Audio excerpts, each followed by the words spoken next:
A live look from Northeast Baltimore near Morgan State University, where one man is dead after a double shooting. Fox 45's Vincent Hill is live on the scene with the latest.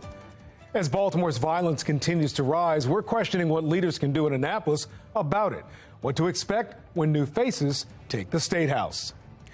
And the Baltimore City Council is scheduled to meet for the last time in 2022 with some big issues to address. Fox 45 News is demanding answers as one council member seems to go against the will of the people. Live from WBFF in Baltimore, this is Fox 45 News at 10.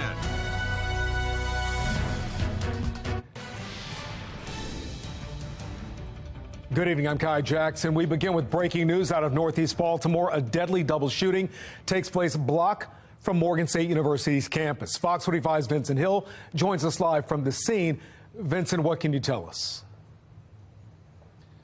Yeah, Kai, two people were shot a few hundred yards away from Morgan State. Now, that crime scene, which is still very active, spans from this BP gas station parking lot all the way over to this McDonald's parking lot across the street. So here's what we know.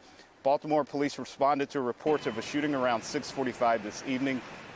When they arrived, they found two men who had been shot, a 22-year-old who was shot somewhere on his body and a 56-year-old man who had been shot in the head. Both men were rushed to the hospital, but the older male was pronounced dead. Evidence techs recovered over a dozen shell casings. A window at the BP gas station appears to have been shot out, and a white car was at the pump that investigators were looking at. Now, that car's driver's side front door appeared to have some damage. Right now, it's unclear if that car was involved or if the gas station or anyone inside was the intended target.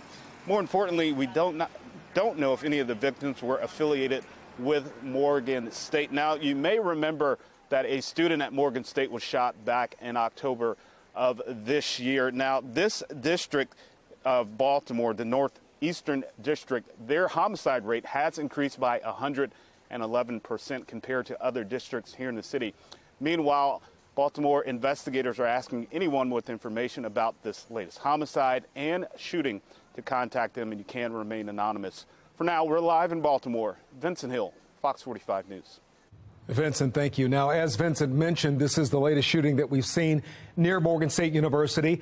That 20-year-old man was shot outside the Student Center on campus during homecoming weekend this year. In September, a 19-year-old security guard was shot near an off-campus apartment building. A Morgan State University student was charged in connection with that shooting. And last year, an 18-year-old student was hurt in a shooting on campus after homecoming festivities. Given that shooting, 6 people have been shot since Friday. 2 of those victims have died. Now, that includes a 17-year-old who was hurt in a shooting in Southwest Baltimore yesterday. Police say a 20-year-old woman was shot in the arm driving along Martin Luther King Boulevard last night. They are both expected to be okay.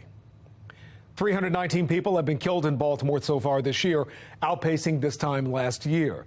As deadly violence rises, Fox 45's Mackenzie Frost is taking a look at the failed attempts from lawmakers to crack down on violent repeat offenders and what could happen with new leadership. Baltimore is no stranger to violence and crime. We're here in the northwest part of the city, right here on Borman Avenue in Park Heights. 7 months ago, almost to the day, 5 people were shot right here on this corner. The shooting happened at night, and about 2 months later, this suspect was arrested. He's 19, and when he was arrested, he was already on probation, and then he was awaiting trial for more gun charges.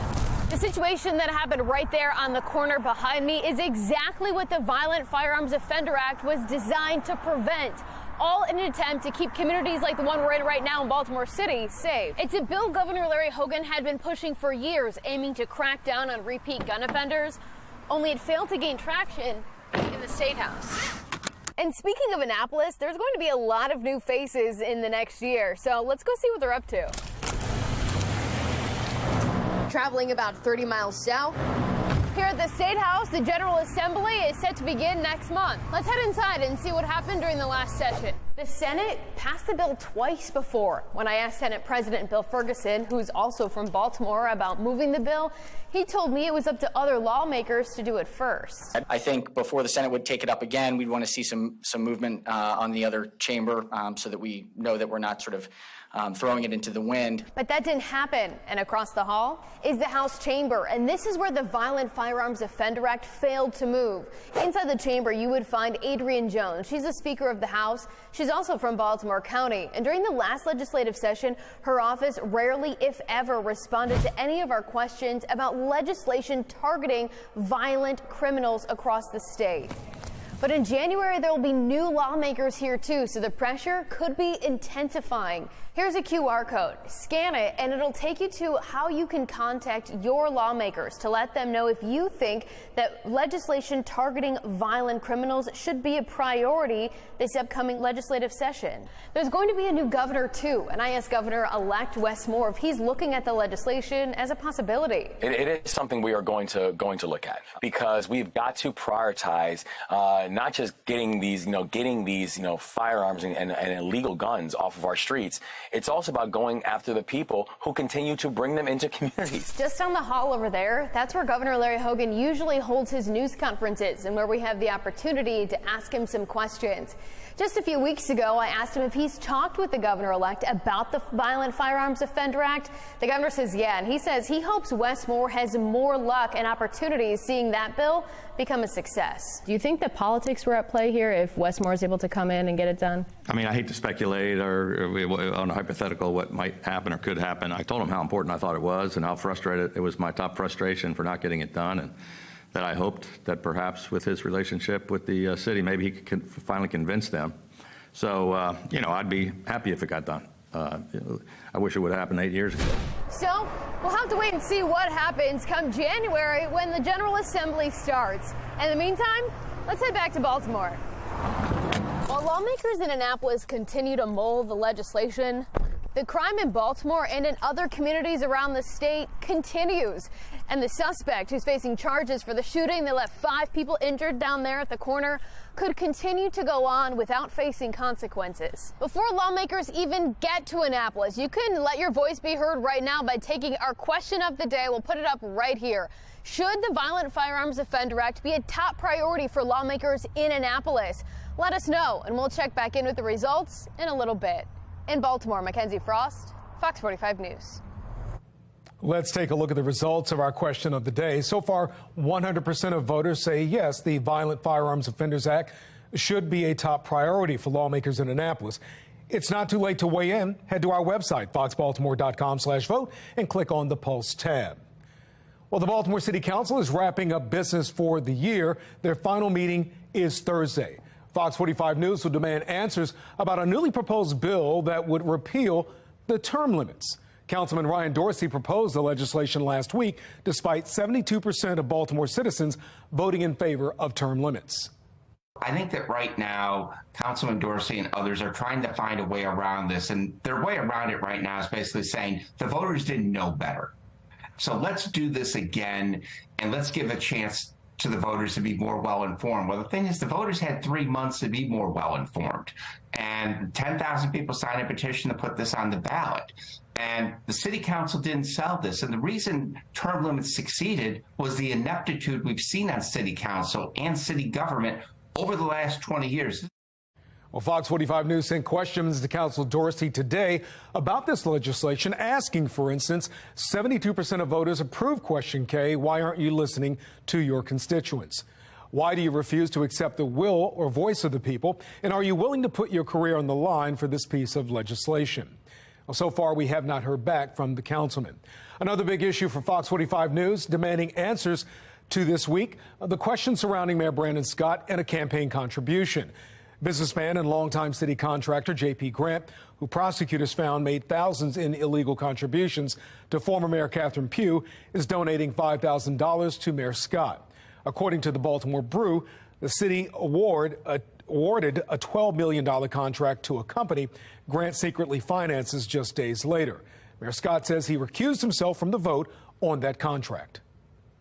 The fact that it's so close to the vote on the commercial utilities contract, did that have anything to do with it? I think you know me better than to insult my integrity like that. And I don't think you would ask that same questions of some other leaders. And at the very minimum, J.P. Grant ought to be excluded from all city contracts, whether it's him in his own right or whether he's using shell companies and associates to get these city contracts. And let's take a closer look at the timeline of these donations. On October 31st, Mayor Scott's campaign committee reported a $5,000 donation from Grant, $1,000 short of the maximum allowed contribution, according to records from the State Board of Elections. On November 2nd, Mayor Scott received two other $5,000 donations. According to the Baltimore Brew, both of those donations or contributors are connected to a company linked to JP Grant. 2 weeks later, the Board of Estimates approved a $12 million contract with that company. Now, it is not illegal for politicians to accept contributions from those who do business with the city, but they aren't allowed to participate in city action involving that contributor. It's also important to note that 3 years ago, after news of Grant's illegal contributions to then Mayor Catherine Pugh broke, then Council President Brandon Scott returned his donations from JP Grant and called on the Inspector General to investigate him.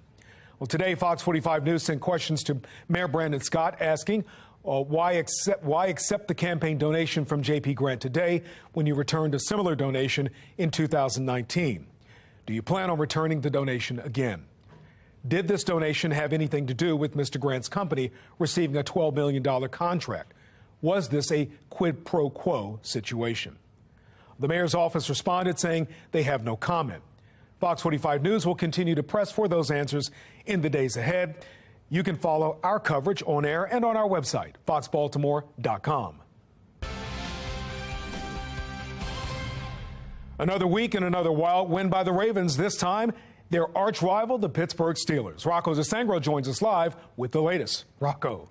Yeah, Kai, winning at Pittsburgh today with their backup quarterback figured to be a tough task. What about winning at Pittsburgh with the backup to the backup? The Ravens did just that. First quarter, J.K. Dobbins, his first game back after having his knee scoped, and he scores to put the Ravens up 10-0. He had a big 44-yard run before that.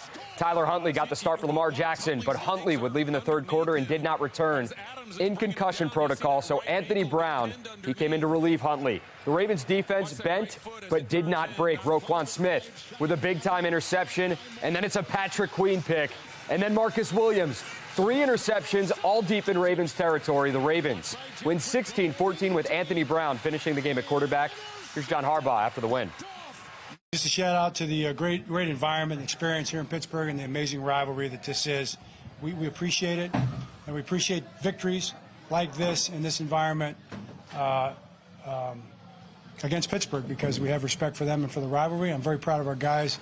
I think it was the kind of victory that you can attribute to heart and character and toughness and finding a way to get the job done and never giving up and never flinching and having each other's back in the end. And with that, they snap a 4-game Steelers win streak in that rivalry. Coming up on Sports Unlimited, the latest on the QB situation and reaction from players on another remarkable Ravens win. Kai? Rocco, thank you.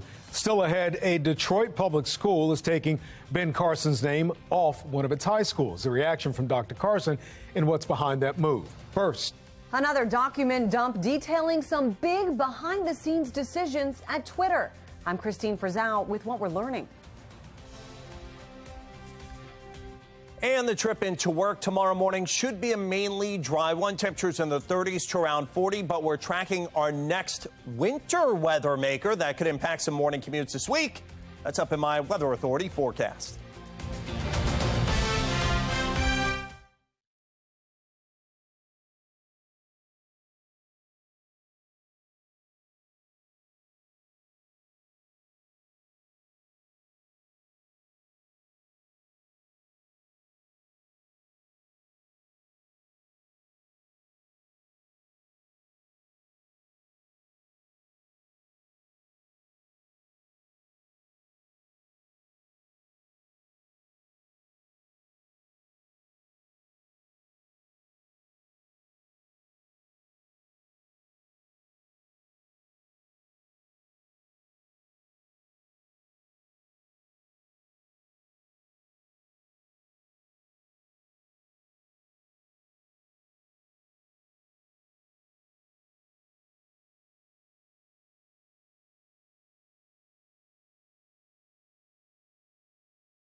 A community group is trying to find solutions to violence after 4 people were killed in less than 24 hours in the Park Heights community last week. The Tendea family is identifying the victims as Jaleel, Tavaz, Amari, and Kevin. The goal of the event is to respond to the violence and to stand with the community against it, encouraging residents to be a part of the solution. A lot of times when you're thinking about solutions, you're thinking about, I need to talk to the superintendent, I need to talk to the mayor. But really it's your personal decisions day to day. Everybody have a personal choice, but I feel like people like to take the responsibility and put it on somebody else. But if you are looking at yourself as, I have some agency in my city, I'm a resident, people are also dependent on me, my neighborhood, my community, my school, that my children go to or that I go to, I can be the one that people start to look to for some solutions. You can find out more about the Tendea family and the recent violence in Park Heights on our website, foxbaltimore.com. Well, tonight, we're following yet another round of information being released about decisions made by executives at Twitter. Those decisions include details about blocking content and users like former President Donald Trump. National correspondent Christine Frizzell has the story. Mounting questions about the inner workings at the social media giant Twitter. New CEO Elon Musk tweeting about prosecuting Dr. Anthony Fauci and teasing there's much more to come on what some call suppression of factual information on the site about COVID-19. This following the 4th installment of the so-called Twitter files, detailing the decision to permanently ban then-President Donald Trump in the aftermath of the attack on the U.S. Capitol. Journalist Michael Schellenberger reporting that the next day, Twitter executives created justifications to ban Trump, expressing no concern for free speech, suggesting that those in charge were overwhelmingly progressive, citing communications from former head of trust and safety at Twitter, Yael Roth, who wrote, in this specific case, we're changing our public interest approach for his account to say any violation would result in suspension. Some now suggesting it's evidence former CEO Jack Dorsey, who was on vacation while these changes occurred, lied under oath back in 2018 when asked to respond to quotes about Twitter's practices. Social media is being rigged to censor conservatives. Is that true of Twitter? No. I don't know what Twitter is up to. It sure looks like to me that they're censoring people, and they ought to stop it. Are you censoring people? No.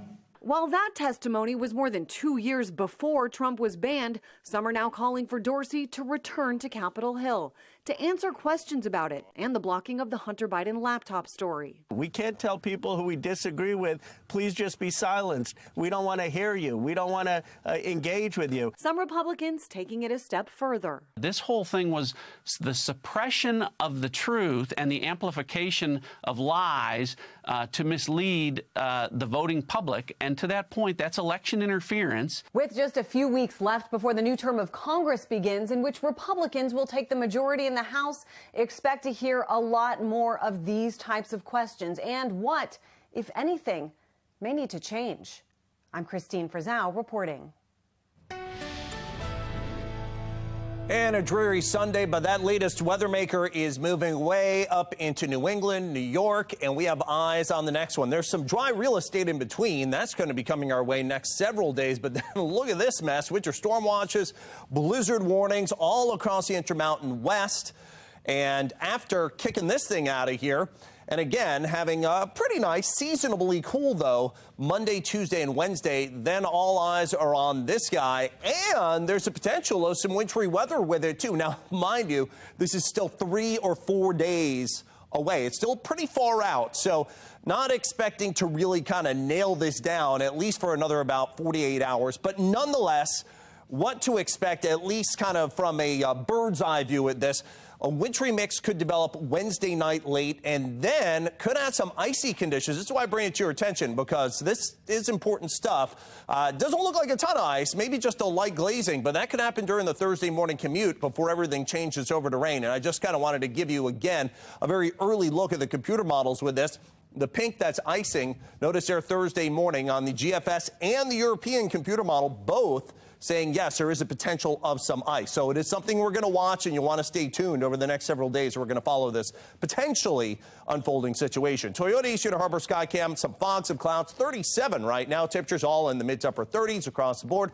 As you head to bed late tonight and into tomorrow morning, temperatures still hanging out in the low to mid 30s. Could have a patch or two of fog or some clouds to greet you tomorrow morning. And then by tomorrow afternoon, this computer model saying, hey, that system that came through today could throw some more clouds back at us, and maybe only 10 or 20% chance, but there could be a sprinkle, especially east of Baltimore across the eastern shore, and then a big chill down on the way tomorrow night, and that could set us up for that interesting weather into early Thursday. 35 clouds, some stars for tonight, 45 tomorrow, seasonable. And then the next 7 days, again, Monday, Tuesday, Wednesday, dry days. Going to have to watch late Wednesday night into Thursday morning. All should change to rain by Thursday afternoon, no matter what happens. Ends Friday. Then we're back into the 40s into next weekend. Detroit's school system votes to remove Dr. Ben Carson's name from a public high school. I'm Kayla Gaskins in Washington with reaction from Dr. Carson and what motivated the change.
Detroit Public Schools will remove Ben Carson's name from one of their high schools after the board voted in favor of the measure. National correspondent Kayla Gaskins has more from Washington with reaction from Dr. Carson. Dr. Ben Carson's name will be scrubbed from a Detroit public high school after the school board voted in favor of removal last month.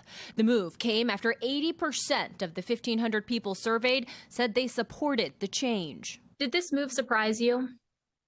No, not at all.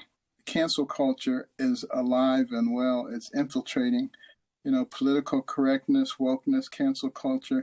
This is going to destroy us as a nation if we don't get a grip on it.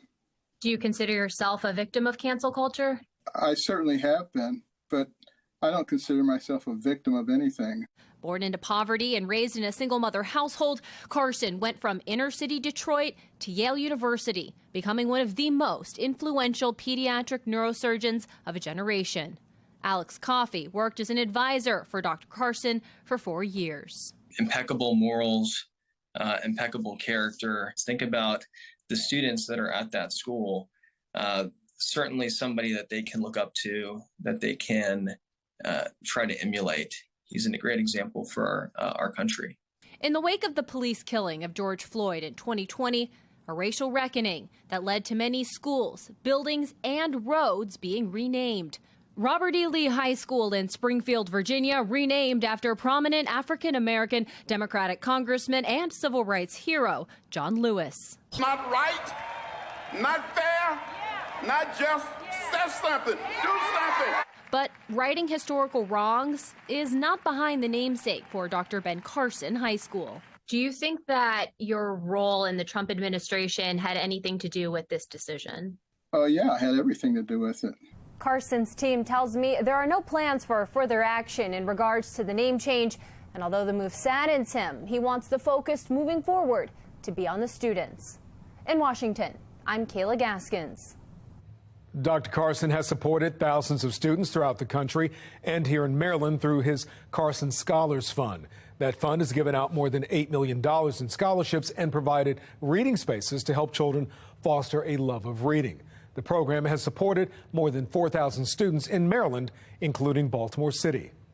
One quick note, Ben Carson currently sits on the board of directors of Sinclair Broadcast Group, which owns FOX45. From the loss of Queen Elizabeth to 3 prime ministers in less than 4 months, Great Britain has seen a lot of political turmoil in the last few months. How leaving the European Union is affecting Brits.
It's been about 2 years since Great Britain left the European Union.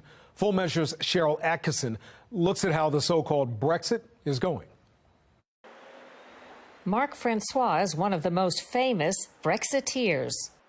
We were able to achieve the fastest rollout of COVID vaccines in Europe because we weren't bound by EU bureaucracy.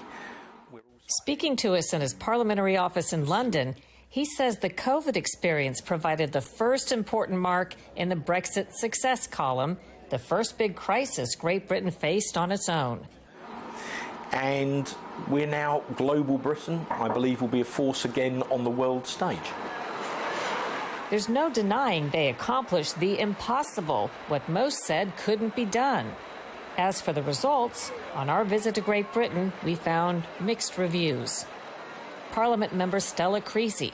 And it's only now that the British public are starting to see the problems, when they see the big queues of people at the borders trying to get across to Europe, or the increase in the cost of food that they're facing because of the impact on our supply chain, or the people who haven't been able to go and work in Europe in the way they used to be able to, or travel in Europe as freely as they used to be able to, because Brexit has happened. So it's having a bit of a delayed effect, but unfortunately the effects are becoming very, very clear now.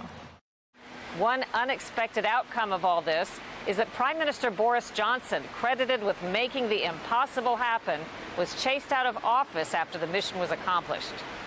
Over the summer, less than 3 years after his landslide victory, Johnson's own party gave its Brexit champion the heave-ho. There should be a new leader of that party and therefore a new Prime Minister. So he wasn't able to deliver a really good example of how we've got Brexit, and it's come out the way he said it was, you know, Britain liberated, Britain triumphant. That hasn't worked. And so then people started to say, well, if that hasn't worked, what's the rest of this about? And then they looked at him, and that's been his demise, I think. David Cowling is a senior visiting research fellow at the King's College University in London.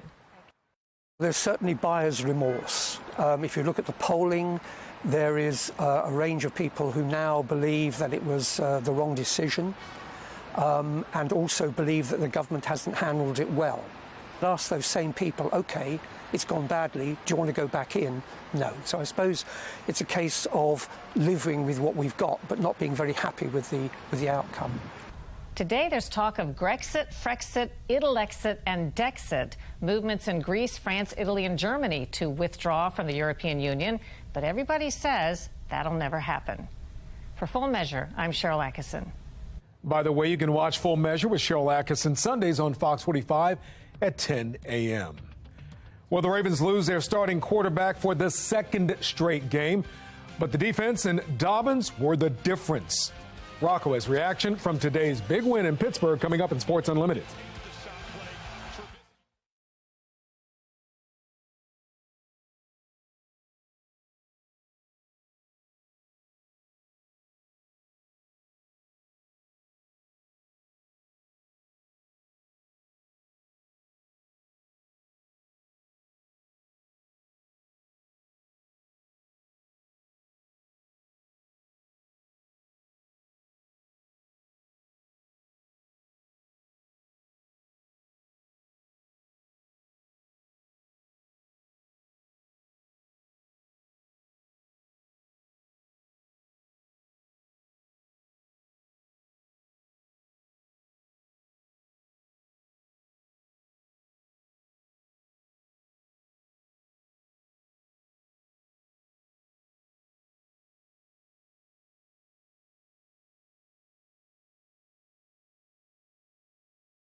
That's all for us on the news at 10 o'clock. I'm Kai Jackson. Thank you for watching. Alex Parker and Rocco DeSangro join us now with Sports Unlimited. Gentlemen, take it away. Kai, yes, sir. It's not a trend the Ravens would like to see continue for the second straight week. The team finishes the game without its starting quarterback. And for the second straight week, the Ravens persevere, this time in all places, Pittsburgh. What can Brown do for you? Well, he delivered a win. With Tyler Huntley out, Anthony Brown was in, making his NFL debut, which finished with the Ravens in victory formation. And what a return for J.K. Dobbins, whose performance helped power the Ravens past Pittsburgh. We will hear from J.K. So we'll have our takeaway from this game, plus 3 from the defense. Mike McDonald's unit rose to the occasion. Again, we'll break it all down coming up next on Sports Unlimited.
This wasn't really a surprise, but when the Ravens announced their inactives for today's game, Lamar Jackson on the sidelines in Pittsburgh.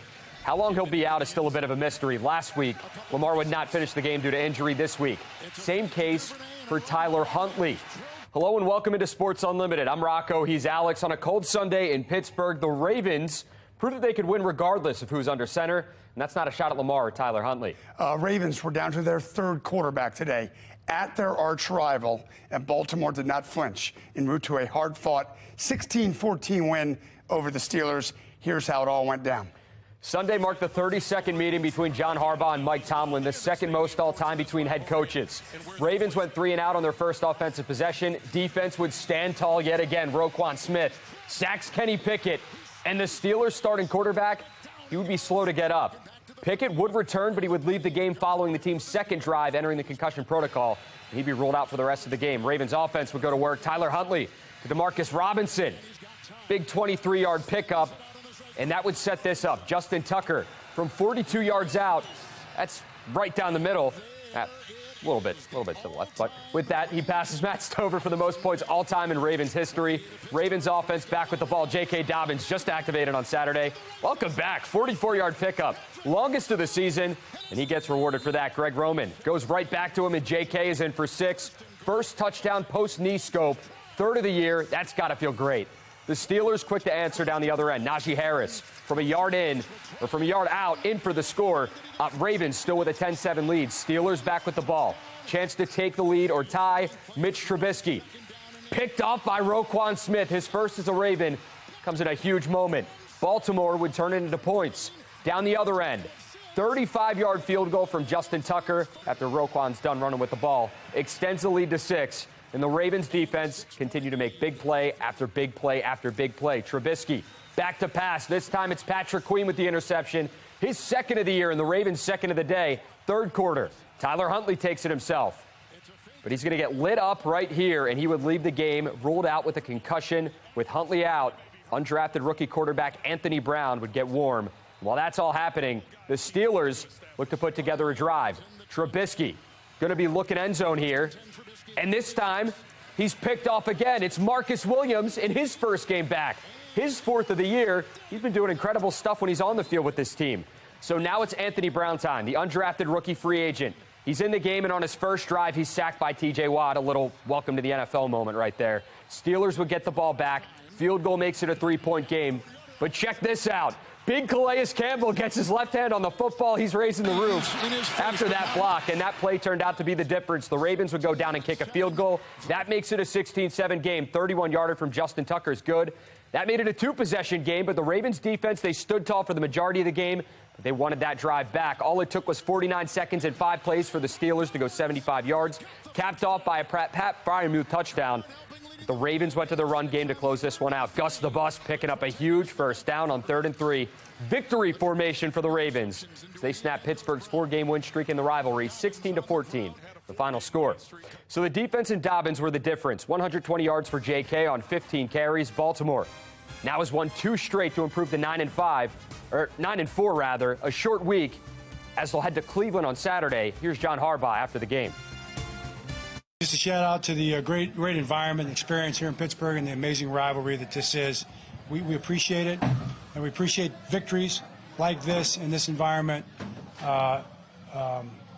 against Pittsburgh because we have respect for them and for the rivalry. I'm very proud of our guys. I think it was the kind of victory that you can attribute to heart and character and toughness and finding a way to get the job done and never giving up and never flinching and having each other's back in the end. Talk about having each other's backs. We said it last week. Really, it's something that's said every week. The NFL, it's a next man up league, and you have to stay ready no matter where you are on the depth chart. Tyler Huntley started the game but would leave in the third with a concussion. Undrafted rookie Anthony Brown was activated from the practice squad. His first NFL snap was from the 1-yard line, and he didn't panic, delivering on the Ravens' next offensive possession that ended with a field goal. I've been hearing it all my life from my father. Stay ready so you don't have to get ready. And this was just a testimony to that. And then on top of it, just like I said, just following the plan, following the process, and making sure that I was ready for whenever this moment came. Made great strides throughout the whole year. And then his opportunity comes up when you never know. When you might least expect it, there's your opportunity, and he stepped into it heroically.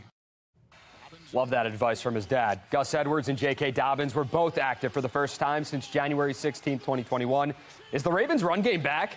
Dobbins activated from IR ahead of this one, and he showed out 120 yards and a touchdown on the day. The 44-yard rush was his longest of the year. While he says he's not fully back in shape just yet, he had a lot of people fooled with his performance today.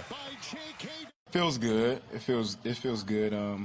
Still not me all the way yet. You know, and I'm going to continue to get better, and hopefully those 100-yard games will start turning into 200-yard games. You know, maybe, because I'm just going to keep getting healthier, and like I said, just going to keep getting better. And I got the 100-yard game, and I'm just going to keep stacking on it. On the long run I had, I'm still not in shape that I need to be in because I would never got caught, So I'm pretty upset about that. But, it's only going to keep getting better, and I can only thank God for that. Something Ravens fans love to hear. While the ground game was alive and well, the defense took care of the rest. Roquan Smith, he heard that you're not a Raven until you beat the Steelers. Well, he took that personally. Big INT for him. Patrick Queen with one as well, and Marcus Williams in his first game back from IR with his 4th of the year. Yes, they gave up the touchdown late, but they stood tall for the majority of this football game. The turnovers in this series have been kind of the thing, and to get the 3 interceptions after they had driven down there speaks volumes. I mean, Pat Queen, we can never say never talk about Pat Queen's hands again. That's not he made that demand in the locker room afterwards, so that won't be allowed in the future. Those were great interceptions by him and Roquan, and then Marcus, going and covering the ground he did to make that play. shows you what he's capable of. So yeah, those are game-winning plays right there for sure. We got a lot of horses up front, man. Those guys, you know, striking blockers, keeping the backers clean, and also they tearing off and making plays in their gaps. And we have some great support too from the corners in the secondary, everyone in the secondary. So I just think it's a good combination of everyone playing good physical football, and hey, and we only going to keep getting better. So entering the day, the Ravens hadn't beaten the Steelers in the last 4 tries. And if you think that wasn't on the team's mind when they stepped foot on that field, think again. This game is always a slugfest, a close one that usually goes down to the wire. And not only did the Ravens improve to 3-0 in AFC North play, they did it with a victory over their biggest rival. Yeah, it feels great. You know, I've been hearing all week, you're not a Raven until you beat the Steelers, you know, and, you know, that meant something to me. You know, I take great pride and, you know, just being in this rivalry, you know, being a part of this team. It was amazing, man, just being able to go out there with my teammates, get the dub, you know, and win it in Raven fashion, man. So, hey, I'm very excited, happy to keep going, and going to enjoy this for the rest of the day, and then we're going to flush it and move on to Cleveland. So tonight's question, are you confident the Ravens can beat the Browns this Saturday in Cleveland, regardless of who's playing quarterback? I'm at Rocco DeSangro on Twitter. Let me know what you think, and we'll have some of your responses later on in the show. So, Alex, what are your thoughts? Down to their third-string quarterback, the Ravens went to what worked for them all day long, the run game. But can they keep this type of football up if Anthony Brown ends up starting Saturday against the Browns? I think they can. A week ago, we talked about, can they beat Pittsburgh without Lamar? Well, they beat Pittsburgh without Lamar and without Tyler Huntley. And they run the ball, and they play great D. And it's one thing to run the ball. It's another thing to run the ball when the other team knows you got to run the ball. And they still ran the ball. Very impressive win. Remarkable. Down to their third quarterback at their arch rival in what had to be Pittsburgh's Super Bowl, given they were 5-7 on a bunch of levels. Very, very impressive. About the quarterbacks and the injuries, it sounds as if Lamar Jackson is not an option for Saturday at Cleveland. Here's John Harbaugh after the game. If Tyler can go, he'll be there, and Anthony will be backing him up. If he can't go, Anthony will be there playing, and Brent will be backing him up. So we'll go with what we got. Mentioned Huntley, and if he can't go, it would be Brown. No mention of Lamar. We will learn more, though, throughout the week, I am sure. Elsewhere in the AFC North, Browns at Bengals, Joe Burrow was very impressive. Second quarter, Burrow is going to thread the needle, as they say, to Jamar Chase. That throw had to be perfect, and that throw was perfect. 7-0 Cincy in the first quarter. Third quarter, flea flicker. This throw doesn't have to be perfect. This throw just has to be somewhere, because that dude's wide open. It's Trent Irwin. Cincy wins 23-10. They have won 5 straight games. So the Ravens remain tied with the Bengals atop the AFC North. We have known for a while this was a 2-horse race. Now with 3 games left, it is officially a 2-horse race. Ravens hold a tiebreaker. Ravens at Cincy. The last week of the season. That's pretty sweet. Bills hosting the Jets. Absolutely horrific weather in Orchard Park. Little rain, little snow, little wind. It's perfect weather as far as Dawson Knox is concerned. Watch Knox catch, run, and that thing into the end zone. Does he break the plane? No. Yeah, he kind of breaks the plane. Bills win 2012. They've won 4 straight. They improved to, that's sweet, 10-3. Chiefs at Denver, and the Broncos crowd got to see some Mahomes magic up close and personal. Patrick Mahomes might be the only person on the planet who does that thing. He does it all the time. The no-look flip to Jerick McKinnon. Seriously, let's take another look, because Mahomes apparently didn't take a look. He just got whoops. Chiefs beat the Broncos 34-28. They also improve, that's so sweet, to 10-3. This one has been circled on the calendar since it was announced. Maryland women welcomed UConn to Xfinity Center. Could the Terps pull out another top 25 victory? And changes to the Navy football program. I, for one, am shocked. What's next for the midshipmen when Sports Unlimited rolls on?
Change is coming to Navy football following a 4-8 finish and an overtime loss to Army. Longtime head football coach and fan favorite Ken Niumatalolo will not return for the 2023 season.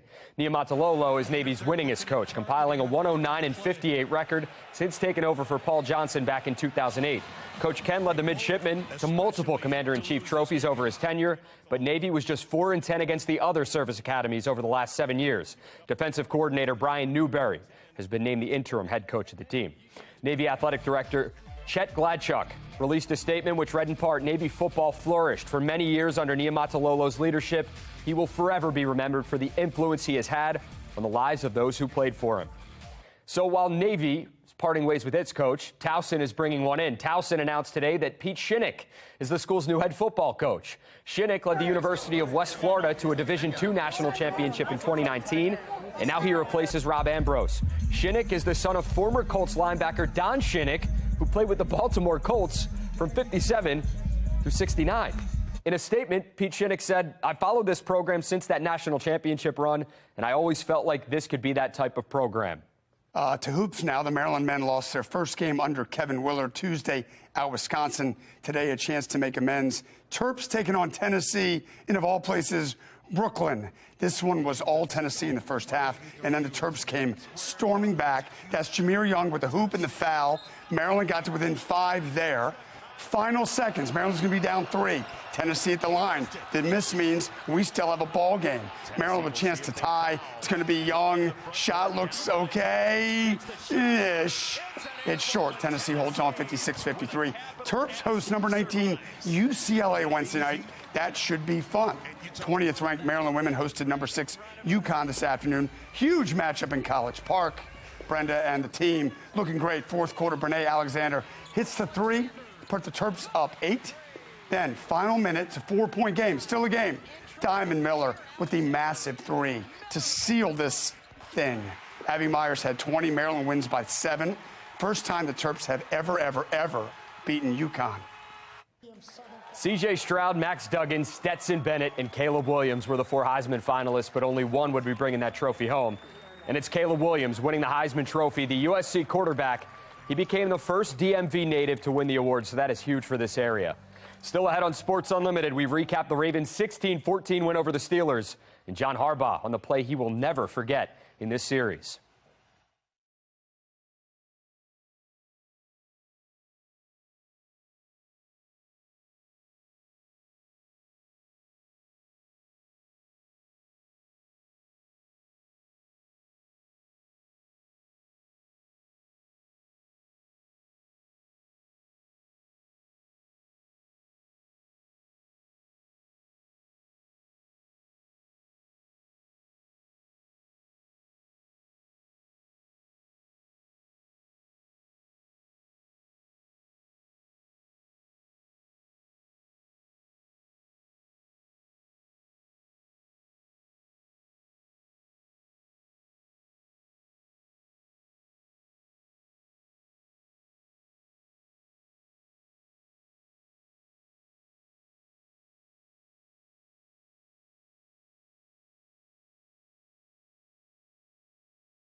Welcome back into Sports Unlimited. Our Twitter question, or social media question at that of the night, is basically how confident are you that the Ravens can beat the Browns on Saturday, regardless of who is playing quarterback? Let's check out some of your responses. Phil Morrison, if D plays lights out, play the run game and take care of the ball, yes. If any of the 3 fall short, probably won't win. Christopher, depends on how well they can run the ball, regardless of who the QB is. If they can't run the ball, there's not much chance of putting up points. Patty, never cancel anyone out. They are a team. They can do this. Love that response, Patty. If they continue to run the ball well, they'll be fine. D was far from lights out. A good quarterback doesn't throw those picks, and Humphrey was burned all day. That's from Ron. Guess we'll have to see. I hope so. Lana, I love your honesty, Lana. Defense wins games before a offense will ever. That's Tavon with that response. Kim, without Jackson and possibly without Huntley, no. But I think they keep it close, and then it's possible, I suppose. Alex, what do you got? Down to their third quarterback at their arch rival. And the Ravens needed one more play to seal the deal.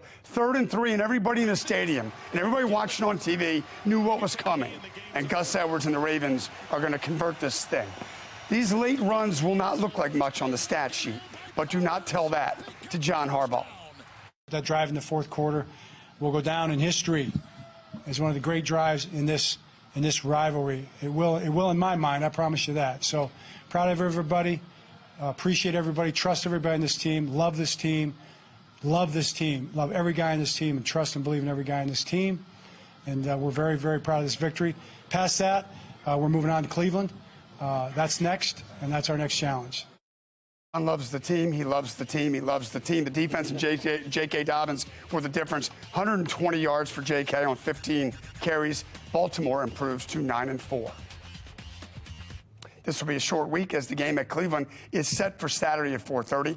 And like last week, who will start at quarterback will be front and center. Saturday 4:30 game. That's like a double whammy. That'll do it for this edition of Sports Unlimited. For Alex and our entire crew, I'm Rocco DeSangro. Thanks for watching.